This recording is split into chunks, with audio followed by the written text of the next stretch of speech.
This is the solution of the question. So in this question you had given firm's goodwill 1,50,000, reserves 75, profit and loss account balance that is 15,000. So net adjustment of all the items that is 2,40,000.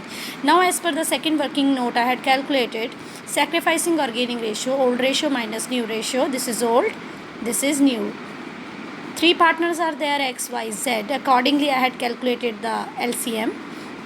Now, fraction is negative. It means that it is gaining portion. Again, gaining portion, and this is sacrificing. देखिए 3 plus 1, 4. One partner is sacrificing in favor of these two in this portion. Now, adjustment proportion of goodwill, reserves and profit. 2,40,000 ये total आया आपका. इसको हमने जो इनका ये proportion निकला है उसके अकॉर्डिंगली हमने वैल्यू को कैलकुलेट करा. सो this is x 2,40,000 into this proportion. This is why 2,40,000 into this portion. This is Z 2,40,000 into this portion. Now the adjustment entry उसने क्वेश्चन में बोला था कि सभी आइटम के रिगार्डिंग सिंगल एडजस्टमेंट एंट्री आपको पास करनी है. कंडीशन वॉज गिवन कि जो रिजर्व्स और एक्यूमुलेटेड प्रॉफिट है वो पार्टनर्स के बीच में डिस्ट्रीब्यूट नहीं करा जाएगा. So this is the entry.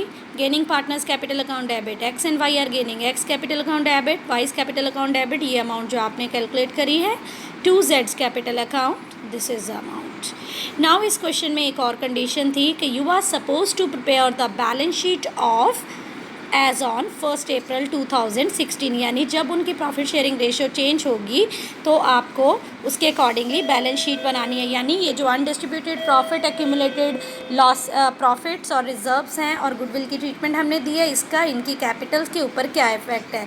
इसके लिए सबसे पहले आपको अब कैपिटल अकाउंट बनाना है. सो कैपिटल अकाउंट कंबाइंड बनाए हैं एक्स वाई जेड के. This is the opening balance, brought down balance X Y Z. Now ये जो आपने एडजस्टमेंट एंट्री पास करी है बेटे, इसी एंट्री को इन कैपिटल अकाउंट में पुट करना है. तो पहला पोर्शन देखते हैं, x capital account debit, Y's capital account debit. तो 2 में क्या आएगा, जेड का कैपिटल अकाउंट. तो देखिए यहाँ पे 2 जेड्स कैपिटल अकाउंट. एक्स ने कितना सरेंडर करा, क्योंकि देखिए इस साइड पे वो पोर्शन लिखा जाएगा जिस पार्टनर का कैपिटल अकाउंट रिड्यूस हो रहा है. तो एक्स ने सरेंडर करा 15,000, वाई ने करा 5,000. अब इस टाइप की जो एंट्री होती है ये अकाउंट के दोनों साइड पे आएगी. अब जेड के बैलेंस को आपने बढ़ाना है. तो एक्स एंट्री को अगर आप लेजर पोस्टिंग के लॉजिक को आप समझते हैं तो x capital account debit 2 Jades capital account. X ने कितना छोड़ा, 15,000. Wise capital account debit 2 Jades capital account कितना छोड़ा, 5,000. इस तरीके से ये जो एंट्री, इस टाइप की एंट्री होती है, ये आपके ये जो अकाउंट होता है उसकी दोनों साइड पे आती है. राइट. जो अकाउंट डेबिट होते हैं एक्स कैपिटल 2 जेड 2 वाई, तो एक्स का प्रपोर्शन लिखा, वाई का लिखा. अब जेड का अकाउंट बढ़ेगा लेकिन अलग अलग पार्टनर ने सरेंडर करा. एक्स ने कितना दिया जेड के कॉलम में, वाई ने कितना दिया जेड के कॉलम में. Right. In that way we had calculated the carried on figure. अब हम नई बैलेंस शीट बनाएंगे. कायदे से मुझे ये अकाउंट पहले बनाना चाहिए था, बैलेंस शीट बाद में. राइट. तो आप नोट डाउन करते समय कुछ इसी तरीके से करेंगे. नाउ द बैलेंस शीट, यहाँ मैंने क्या लिखा, balance sheet as eight 1 April 2016 की बैलेंस शीट है ये. सन्ड्री एसेट आपके क्वेश्चन में बैलेंस शीट में है, सिर्फ यहाँ पे एक ही आइटम है 6 लाख.